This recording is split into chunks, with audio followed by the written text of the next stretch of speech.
महिला सिर्फ ये साबित करना चाहती थी कि इस दुनिया में कोई भूत प्रेत या भगवान नहीं है। इसलिए वो एक कैमरा लेकर सीधे ताजा लाश के पास ताबूत में घुस गई और अपने भाई टेडी से ताबूत को ऊपर से पूरी तरह बंद करवा दिया। इसके बाद वह लाश के साथ ही दफना दी गई। फिर उसने कैमरे को नाइट विजन मोड में सेट किया ताकि ताबूत के अंदर क्या क्या होता है वो रिकॉर्ड कर सके, क्योंकि उनके गांव में एक मान्यता है कि जो लोग जीवन में बहुत बुरे काम करते हैं उन्हें मरने के बाद भगवान की तरफ से कब्र में सजा मिलती है। और जिस लाश के पास बोमी लड़की लेटी थी वो व्यक्ति जीवन में बहुत ही गंदे कामों में शामिल था। बोमी ने इस तरह का कदम उठाकर दुनिया को यह साबित करने की ठानी कि यह सब अंधविश्वास और झूठ है। बोमी पूरी रात कैमरे के साथ ताबूत में पड़ी रही। ताबूत में बस उसकी सांसें और लाश की सड़ी गंध थी, बाकी कुछ भी अजीब नहीं हुआ। सुबह होते ही उसका भाई टेडी ताबूत खोलता है। बोमी बिल्कुल सुरक्षित होती है और वह तुरंत टीवी चैनल पर इंटरव्यू देने पहुंचती है। वह सबको बताती है कि ना कोई भगवान है ना कोई आत्मा, और वह अपने रिकॉर्ड किए गए वीडियो से स्थानीय लोगों की यह धारणा तोड़ना चाहती है कि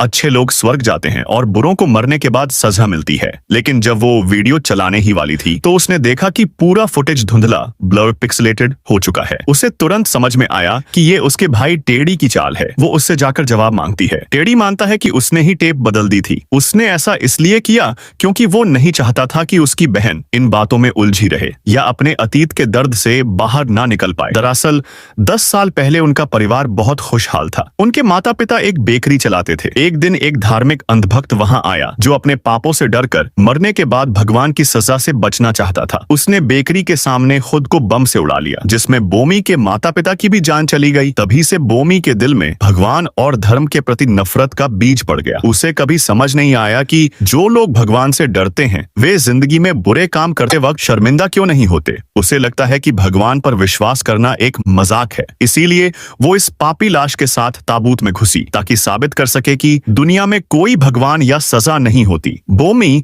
एक नर्सिंग होम में काम करने वाली नर्स थी और ये लाश उसी बुजुर्ग अमीर आदमी की थी जिसकी देखभाल बोमी करती थी। बोमी ने पहली नजर में ही उसे पहचान लिया था। ये वही शैतान था जो कभी अनाथालय के नाम पर खूबसूरत लड़कों को बुलवाकर उनका यौन शोषण करता था, और दुर्भाग्य से बोमी का भाई भी उसका एक शिकार बना था। इस राक्षसी व्यक्ति ने न जाने कितने बच्चों का बचपन तबाह किया था। मजे की बात यह है कि वो भी भगवान को नहीं मानता था। उसका मानना था कि जो जी में आए करो, मरने के बाद कुछ नहीं होता। उसे परिवार ने भी छोड़ दिया था और अंत में उसने नर्सिंग होम में खुदकुशी कर ली। बोमी ने तभी तय किया कि वो इसी लाश के साथ ताबूत में जाएगी और सबको दिखाएगी कि मरने के बाद कुछ नहीं होता। लेकिन जब वो रात को अपने माता पिता की तस्वीर देखकर पुरानी यादों में खोई हुई थी, तभी अचानक उसने किसी को अपना नाम पुकारते सुना। ये आवाज उसी मरे हुए बूढ़े आदमी की थी। बोमी